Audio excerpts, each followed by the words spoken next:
Apa sebenarnya yang membuat Indonesia bisa harus kalah dalam hal investasi, dalam hal menarik investasi dari pabrik-pabrik seperti Apple dan lain-lain Menurut dibandingkan saya dengan tidak Malaysia? kalah ya, ini adalah sesuatu yang kayaknya adalah sesuatu yang hal yang memang sudah terjadi waktu dahulu, di mana saya sebagai waktu itu saya masih jadi ketua umum IT, itu mulai di 2012-2013 di mana Apple, Samsung dan lain-lain semuanya dituduh kalau membeli timah dari Indonesia adalah mendukung satu child labor, peti dan lain-lain.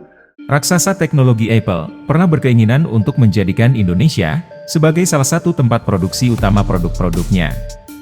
Tepatnya dimulai tahun 2014. Namun sayangnya, sampai sekarang semua belum terlaksana.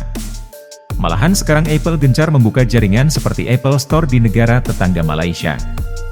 Banyak faktor yang membuat Apple selalu gagal untuk mengembangkan produknya di Indonesia. Salah satu alasannya ialah, masih banyak praktik penambangan timah ilegal yang terjadi di Indonesia. Penambangan timah ilegal di Indonesia bukan hanya merugikan di bidang ekonomi, akan tetapi juga sangat menghambat perusahaan raksasa teknologi dunia untuk masuk ke Indonesia.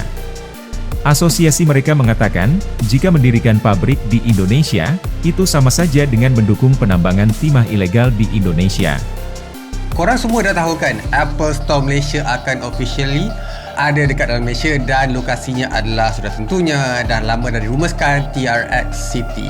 So, bangunan TRX tu actually dah siap dah. Cuma kawasan mall dia tu je yang belum siap lagi. Dan kita dah ada ura-ura, mula-mula kita dah nampak dah logo Apple tu dekat dia punya kedai. Walaupun demikian, ini bukan satu-satunya alasan mengapa perusahaan teknologi dunia tidak mau masuk ke Indonesia. Regulasi yang sangat panjang dan berbelit-belit, membuat perusahaan-perusahaan tersebut tidak ingin terjebak dalam ketidakpastian. Terlebih dikhawatirkan akan ada pungutan-pungutan liar di luar kesepakatan. Ini artinya, masih banyak PR yang perlu kita benahi dalam regulasi dan birokrasi di negara ini. Tidak ada perusahaan besar yang ingin masuk ke suatu negara, jika tidak memperoleh keuntungan yang maksimal. Terlebih perusahaan dari negara-negara barat yang sangat terkenal akan idealismenya. Dari 33, 23 pindah ke Vietnam. Coba, padahal kita punya sumber daya alam, punya sumber daya manusia yang melimpah. Kok pindahnya ke sana? Dan 10 lainnya memilih Kamboja, Malaysia, India, Thailand. Kok tidak ke kita? Ini ada apa? Ini ada apa? Ini harus tanda tanya dong. Kita harus mau introspeksi, harus mau mengkoreksi ini ada apa. Problemnya adalah ruwetnya perizinan baik di pusat, yang ini sebentar lagi akan saya potong habis-habisan, termasuk juga ruwetnya perizinan di daerah, ruwet semuanya. Mungkin jika ini terjadi di masa lalu tidak akan menjadi masalah, karena Indonesia dulu masih belum menerapkan Undang-Undang Cipta Kerja. Namun jika terjadi di saat sekarang, maka hal ini adalah suatu hal yang sangat disayangkan. Di saat masyarakat sudah dibuat melek oleh investasi, justru investasi tersebut tidak kita dapatkan. Upaya yang sudah dilakukan Presiden kita, sekarang mulai dirasakan manfaatnya.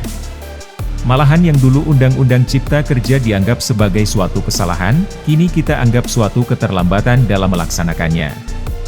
Negara yang jauh lebih dulu menerapkan Undang-Undang Cipta Kerja, sudah selangkah lebih maju daripada kita. Maka, jika investasi tersebut direbut oleh mereka, itu adalah suatu kewajaran yang sangat disesalkan. Lihat aja, 900 triliun 2021, 2022 1.207 triliun. Kalau nggak ada Undang Cipta Kerja, mana bisa realisasi sebanyak itu? Jadi, kami Kementerian Investasi nggak perlu banyak ngomong. Buktinya, 34% pertumbuhan investasi kita. Bayangkan kalau tidak ada Undang Cipta Kerja. Jadi sangat tidak benar kalau ada orang mengatakan bahwa Undang-Undang Cipta Kerja itu tidak mempunyai dampak apa-apa. Buktinya, realisasi investasi kita naik. Buktinya, pendapatan negara kita naik. Buktinya, penciptaan lapangan pekerjaan juga bertambah. Namun dari studi kasus ini, kami dapat melihat, jika penambangan timah ilegal hanya dijadikan sebuah cover dalam menjegal investasi Apple dan kawan-kawan untuk masuk ke Indonesia. Jika ini adalah alasan yang pasti, maka tidak mungkin Apple akan berlabuh di Malaysia. Sementara Malaysia adalah negara yang juga ikut menampung hasil dari penambangan timah ilegal dari Indonesia. Terlebih Malaysia juga mengimpor timah dari Kongo, yang dalam praktik penambangannya tidak sesuai dengan prosedur yang diharapkan oleh perusahaan-perusahaan raksasa teknologi tersebut. Jadi kunci utama sebenarnya adalah kedewasaan dalam menggarap suatu investasi. Boleh dibilang, Indonesia adalah negara pemain baru dalam hal ini. Namun begitu kita tidak boleh salah dalam menanggapinya. Jangan mentang-mentang pemain baru, kita anggap suatu kekalahan adalah hal yang lumrah dan tidak disesalkan. Kita harus tetap tancap gas untuk mengejar ketertinggalan. Malu pada rakyat yang berharap banyak pada pemangku kepentingan. Oleh sebab itu jangan kita biarkan investasi yang sudah masuk ke sebuah daerah, masuk ke negara ini sudah buka pintu.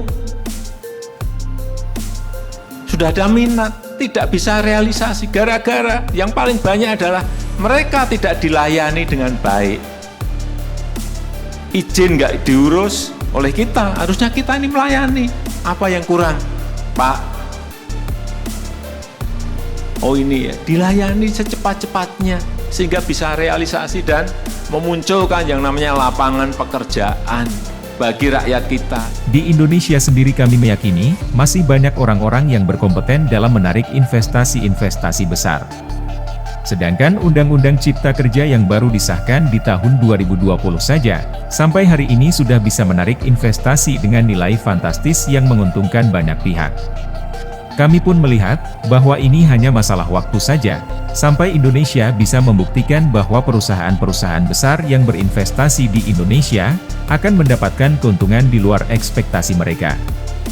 Ada alasan pasti yang tidak dimiliki negara lainnya, di antaranya ialah sumber daya bahan baku yang melimpah untuk jangka panjang, sumber daya manusia yang banyak dan terampil, pangsa pasar yang besar, serta iklim investasi yang semakin bersinar.